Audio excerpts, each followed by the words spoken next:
Merhaba arkadaşlar, mutfağıma ve kanalıma hoş geldiniz. Bugünkü tarifim sebzeli tavuk köftesi. İnanın ki harika bir lezzet oluyor. Muhakkak denemenizi tavsiye ediyorum. Bu tarifi ikinci kanalım olan Seval Mutfak 2'de paylaşmıştım. Fakat tekrardan böyle sesli olarak istenince bu kanalıma da tarifini atmak istedim. Muhakkak deneyin, çok lezzetli bir tarif. 600 gram tavuk göğsünü öncesinde şöyle küçük küçük doğrayıp mutfak robotunun içerisinde kıyma haline getiriyorum.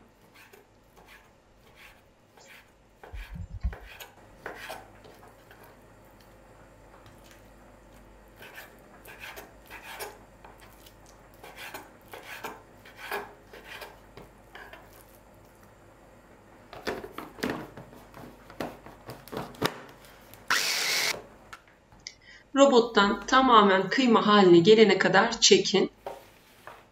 Çektikten sonra şöyle bir kabın içerisine alıyorum. Yoğurabileceğiniz bir kap tercih etmenizi tavsiye ederim.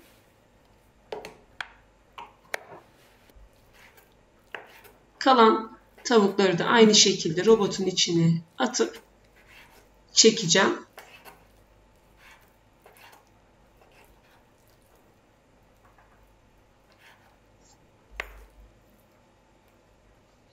İçerisine 2 diş de sarımsağı şöyle küçük küçük doğruyorum. Tamamen ezilmesi için tavukla birlikte çekmenizi tavsiye ederim.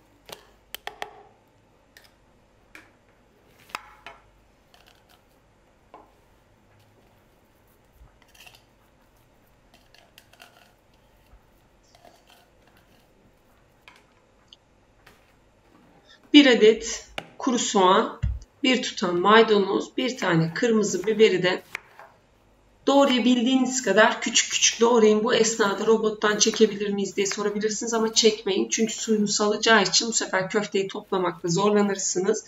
Muhakkak benim gibi böyle minik minik doğrayın. Hem içerisinde böyle biraz taneli olması ayrı bir lezzet veriyor.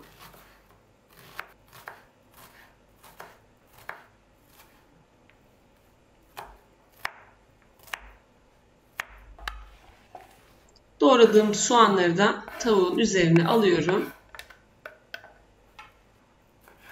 Kırmızı biberi de aynı şekilde olabildiğince küçük doğruyorum.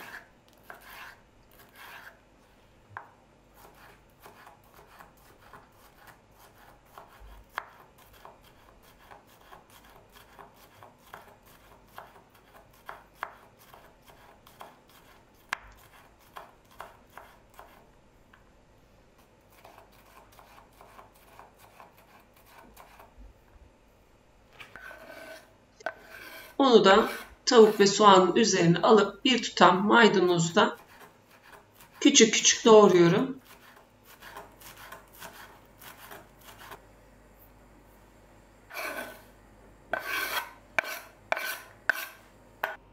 Şimdi üzerine yarım su bardağı galeta unu,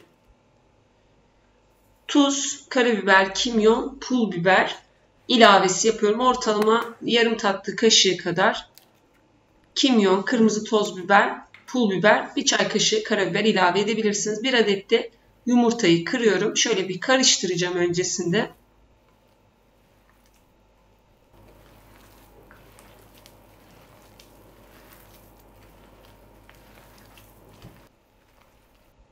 Hemen ardından ortalama bir çay kaşığı kadar da kabartma tozu ilave ediyorum. Bu esnada köftelerim böyle daha pofidik ve kabarık olacak.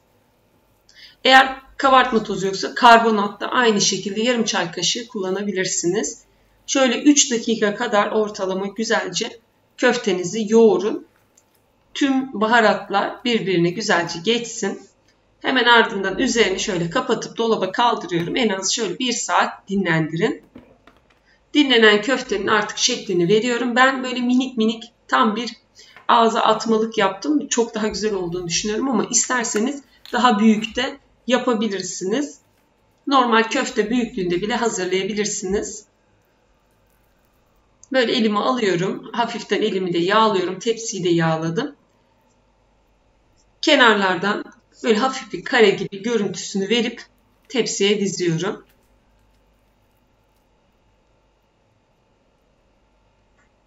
Bu şekilde böyle direkt ağzınıza attığınızda inanın daha lezzetli geliyor. Böyle kesme, koparmadan. Hem böyle hafif dışı çıtır, içi de yumuşacık oluyor. Yanına isterseniz biraz patates kızartıp bir çorba, pilav ne istiyorsanız yapabilirsiniz. Hem hafta sonuna da çok yakışan bir tarif.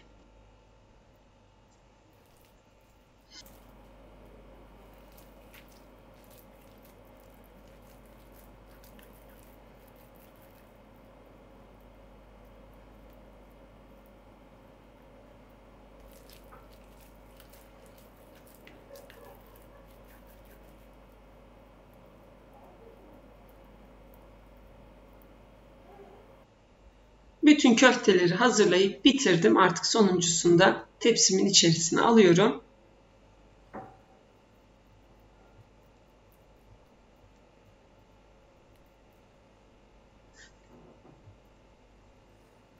Ocağın başına götürüp şimdi köftelerimi kızartıyorum artık.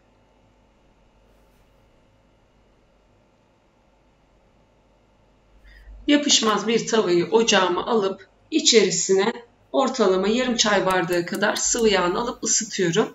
Isınan yağın içerisine köfteleri yavaş yavaş atıp orta ateşte çevirerek kızartıyorum. Çok yüksek açmayın, direkt yakacaksınızdır. Orta ateşten biraz daha kısıkta da kızartabilirsiniz ki birazcık kabartma tozu kattığımız için hafiften şişsin arkadaşlar.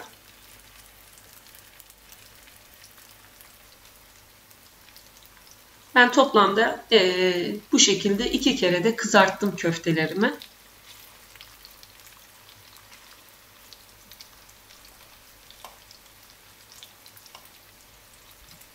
Daha böyle çıtır seviyorsanız biraz daha fazla da kızartabilirsiniz.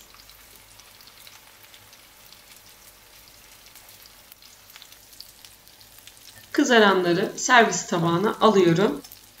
Öyle yağ falan da çekmiyor. Yarım çay bardağı sıvı yağla tüm köftemi kızartıp bitirdim.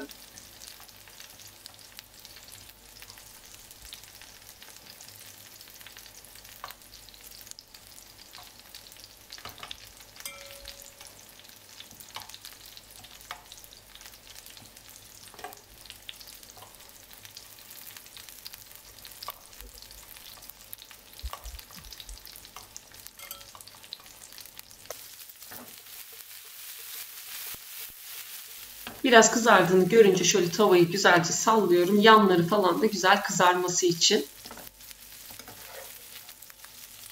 Artık sonuncu köftemi de hepsini alıp bitiriyorum arkadaşlar. Hepsini gayet güzel bir şekilde kızarttım. Görüntünün güzelliği zaten ne kadar lezzetli olduğunu anlatıyor.